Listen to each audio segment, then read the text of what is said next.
Hey everybody, Jeff here for POD Insights, the podcast and YouTube channel. Have you ever wondered, how will I know when is the right time to quit my 9-to-5 job and pursue my side hustle full time? Well, we have a special guest here today, and she's going to share some insight on that very question. We're going to be talking to Joy Batra, author of The Freelance Mindset, a book about the journey to becoming a full-time freelancer and the important decisions that you need to make along the way. She'll be sharing some details about her own journey into freelancing and some important considerations for all of us, whether it's about your print-on-demand business or any other venture that might become a full-time commitment. Before we dive into the real detail here that we want to get into, Joy, welcome to the channel. Thanks for being here and spending some time with us. Thank you so much for having me. Absolutely, and glad to have you. And why don't we just start by having you tell us a little bit about yourself and then maybe a little bit about what inspired you to write The Freelance Mindset, and then we'll take it from there. So a quick bio of me. I'm founder of Quartz Consulting, which is a consulting firm that serves venture capitalists, startups, and everything kind of in between. And I'm head of legal at Syndicate Protocol, which is a crypto startup. And I'm now the author of The Freelance Mindset, which I'm super excited to share with you. It comes out on March 8th, 2023. Let's talk about why I started to write this book. When I first started to freelance, I found it very confusing, and so did everyone around me. But over time, it started to make sense. And my friends would eventually reach out to me and say, hey, you're doing this kind of career that we haven't seen anyone else do. How could I do that? So I would help them kind of navigate adding a new component to their careers or sometimes switch industries entirely. And as people were having success with this, I thought, oh my God, I've got to write this down. Could just be my opinion, but my impression is that when some people think of freelancing, they might think that it's only, consulting type work. That's like the first thing that pops into their mind, right? What do you think in terms of the general public's perception of freelancing and putting yourself in a box, like from a thought process standpoint that way? So this is one of the biggest misconceptions about freelancing. And in my interviews with 50 freelancers, I noticed over and over again that there were similarities between being a freelancer and being an entrepreneur. And one is really valued in our society. And the other one people think is not serious and is kind of dabbling in a bunch of different things. But one of the things that became clear after every single person I spoke to is truly how impressive you have to be in order to be a freelancer.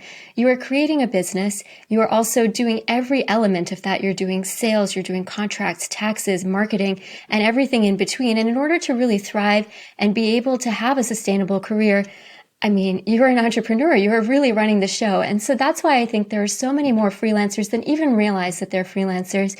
And that's why we can all benefit from thinking more about how we can operate at the center of our careers and really solve for all of our different needs as freelancers and as human beings. I think that's really insightful that as a society, we tend to value even just the word entrepreneur, but we don't necessarily value the word freelancer. So I'm going to ask you the big question that everybody probably wants to know, but I'm sure it's not as easy as one answer for every person. There's no way this is a one-size-fits-all question, but I'm still going to ask it. When do you make that decision? Like, how do you go about making the decision of, should I just go all in? Should I quit my 9-to-5 job? When is it time to make that leap? This is a question that will come up over and over and over again at any point in your career, especially when you're in a traditional 9-to-5 job. But the number one thing that freelancers or potential freelancers need to think about is, why are you freelancing? So you do have a side business potentially, and it's growing. And are you diving into that because you want to grow it and spend all of your energy scaling it up into a much larger sustaining business? Or are you looking to kind of dive into that because you want more freedom in your day and you want to be in charge of what your schedule is and have autonomy over running the business? Solving this for money versus solving this for time will lead to two totally different outcomes. And when you really get clear on that, I think it's absolutely critical that you have some sort of process for self-reflection and for staying present in understanding what's driving you. So for some people, that may mean journaling. For other people, it's extreme sports. But you really need to kind of tap into yourself and understand what's missing so you know what you're going toward. When you make this decision to leap into freelancing, you can think about it like you would making any other kind of leap. So I don't know if you played sports. I think I used to run track and field in high school, and I was on the jumping team. And if you are going to jump, you really need to kind of prepare. You need to bend down, and then you get the power to move forward. And same is true for your freelancing career. If you're going to move forward, you need to start by building yourself a really nice foundation. So that might mean having X number of clients that you can count on and you can sort of build around. And then once you have that baseline of foundation, if you're in the position to make the choice, then you can say, okay, I now have this goal that I'm working toward, and I have this preparation. And the last thing that's going to stand in your way is your fear. And fear is actually absolutely critical. I think for anybody who is making a major life change, it's absolutely essential to lean into that fear because you need to understand what it's there to teach you. And for many of us thinking of becoming our own boss or starting our own business, the fears that come up are around things that we absolutely need to solve for, like health insurance, like money, like time, etc. So once you've taken inventory of your fears, you can use that for your preparation, see which ones you can solve for, see which ones you think you can feel comfortable deferring, and you may get the tools along the way to solve for. And then at some point, it's a leap. You're going to have to jump if this is what you're doing. And it's okay if it takes longer than you think it will. But at some point, when you feel called to move in that direction and you have solved for everything you can possibly solve for, you go for it. Well, you make it sound simple. That's not easy. Simple and easy are different. That's true. That's a very good point. So I think that some guides like a book like yours is exactly what some people need to help just put some framework around it. So it seems a little bit less overwhelming. Yeah, it comes up all the time. And I love two parts of what you just said. One is that even though it's a leap, it doesn't have to be a big leap. You can make the leap into the business while you stay at your 9-to-5 until you feel that it's really something that you want to double down on and go out fully for. The other piece that's really important is you'll make this leap more than once. So many freelancers go from full-time to freelance, then they slide back, they go and realize that they will learn and grow from a full-time job again. And, you can toggle back and forth. Once you've unlocked this world of freelancing and seeing yourself at the center of your career, it doesn't matter. For the rest of your career, you'll kind of slide up and down that spectrum of full-time and freelance to find the exact right spot that's working for you at that particular moment in your career and your life. There absolutely can still be uncertainty, even after you've done it for years. So how can freelancers deal with the uncertainty of freelancing, regardless of what the industry or type of venture it is that you have? Yeah, there are two things that I really recommend freelancers do. One is business focused and one is more psychological. On the psychological side, breathe. Really, that is kind of where it all starts and where it all ends. And if you want to become enlightened, I think freelancing is a great path for it because there are many times it'll push you to grow. But on the business side, the beauty of having a freelance career or a career with a portfolio is that you get to diversify your risk.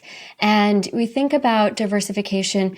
There's an example that I use a lot, which is if you think about investing in two food businesses, you could invest in, on this particular hypothetical, there's, let's say, an ice cream shop and there's a hot chocolate shop. If it's going to be cold every day and you've invested in the ice cream shop, well, I'm sorry, you're out of luck. You have no customers. And the same is true if it's hot and you've invested in hot chocolate. But if you could invest in both, and with a portfolio career, you can, then if it's warm, you're covered. If it's cold, you're covered.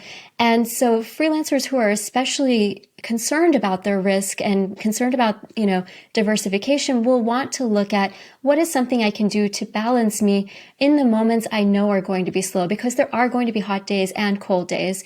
And if we can take steps as part of our preparation, so we have something going on that we can lean into, rather than going into some sort of anxiety spiral or kind of tapping on a market that's not available at that moment because it's seasonal, then we can really come back renewed with fresh energy when the market is ready for us, and also fresh insights and resources that we had from everything we learned in our other projects. So that's absolutely critical for freelancers. And if you're thinking about diving deeper into this, really make sure that your portfolio is balanced. I really like that concept of of the portfolio and balancing it and diversifying. I think that that's an important concept for any entrepreneur, anybody that's going to be a freelancer. I want to bring back the concept that you mentioned a second ago about sort of a spectrum of freelancing and traditional jobs. When would you say, when is it time to consider going back to a 9-to-5 job? And maybe just tell us a little bit more about that concept of it being more of a spectrum and how you make those decisions. I think one of the misconceptions we have about freelancing is that it's all or nothing, that you either have a day job or you are a digital nomad and you're a freelancer. No, there's an entire spectrum in between. So you can have a full-time job and no freelancing. You can have a full-time job and freelance nights and weekends. You can be part-time and freelance, or you can be exclusively freelance. And there's an entire spectrum there, and where you belong on that will change from time to time. But when it's time to come from a largely freelance career into something that is more traditional, more full-time job, what I really recommend people do is think about what's changed. And there are 3 things that can have changed. The first one is your inner world. And I'll go into each of these in more detail in a second. But the first one is your inner world. The next one is your immediate circle. And the last one is your outer world or the market. So for your inner world, let me give you an example of what that looks like. There was a woman that I know who was an actor, and she had a very successful acting career, but she wanted to do more. And she was working in plays, but she wanted to do TV and film. And after years and years, actually decades of auditions, she finally got cast in her dream film role. And then just before it was about to shoot, it got canceled. And her heart broke, as it would, right? And for her, those decades of doing the audition grind, really leading up to this moment, was just too much. And she said, I need to do something with a little bit of stability, something where I feel like I have more agency. And she ended up studying for her real estate license, and she now is very happy in that particular role. So if your inner world has changed, honor that. It may be time to shift something. The next opportunity is if your immediate circle has changed. And one freelancer I interviewed, he was a film producer in New York, and his wife got her dream job in Colorado, and she was about to have a baby. It was their first child. And he was moving with her as a dutiful spouse from New York to Colorado, where film production is not as big business as it is in New York. And so for him, to support his family, to be the partner that he wanted to be, it was time. He knew it was time to move on from a freelance career. Maybe not forever, but for that particular moment or that season in his life. And then the last example is if the market has changed. This one, you'll know. There's no denying when the market changes, it is loud. And it can be good or bad. So, right now we have a lot of news, unfortunately, about layoffs. And that's one, example of a role not necessarily being the right fit for you anymore. But on the flip side, your freelancing career can be going so well. And there are multiple freelancers I interviewed who were actually recruited because of their freelance business into full-time jobs. And they accepted it because, for example, this one gentleman who builds robots for a living, he wanted to build a much larger robot. And for him to afford the equipment to do that, it was just not possible. So he needed to join a corporation.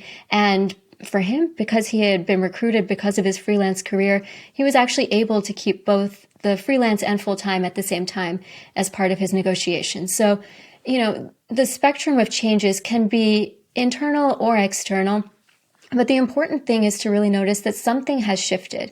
And what that shift is, then you'll be able to lean into it. But I think these shifts come up over and over again, and that's kind of the rhythm of the freelance life, is that it's ever changing and we are changing with it. The last thing I wanted to ask you is just to tell us a little bit about the structure of your book. How did you sort of organize your guidance for the reader through the journey into freelancing? I love that you said the journey into freelancing, because that's really what it feels like. And that's what I tried to tap into in the book. So for all of us who are thinking about freelancing or being at the center of our careers, we're called to this great adventure and we don't know what it is, but eventually we all say yes. And then we get thrust into this disorienting world that we need to learn how to survive in and how to navigate. So the first 2 sections of my book are really about this, like how do you answer the call? And then once you're here in this world of freelancing, how do you navigate the trail and how can you really find your way to making something sustainable for you? Then finally, we reach a point where we have now figured out what this world of freelancing is, and you've become a master of both worlds. You're a master of freelancing, and you also know what it means to be in the corporate world in the full-time role. So you now have a choice. Do you stay freelance? Do you go back and forth? And that's up to you. And then finally, close the book once we've had all these tools in this journey together by thinking about the future and what does it look like for freelancers, how our business is changing, and how can we change to make the world better for freelancers. If you'd like to hear more great insight from Joy, our full conversation will be published as an episode of the POD Insights podcast. So check the description of this video for a link or just search for POD Insights on your favorite podcast platform. Thanks again, Joy, for being here with us, and congratulations on the book coming out. And if you are interested in picking up a copy of the Freelance Mindset, it will be available starting March 8th, 2023. You can find it on Bookshop, Amazon, Barnes & Noble. I will include some links in the description of the video, so be sure to check those out. Thanks again for everybody for listening and watching. I will see you next time.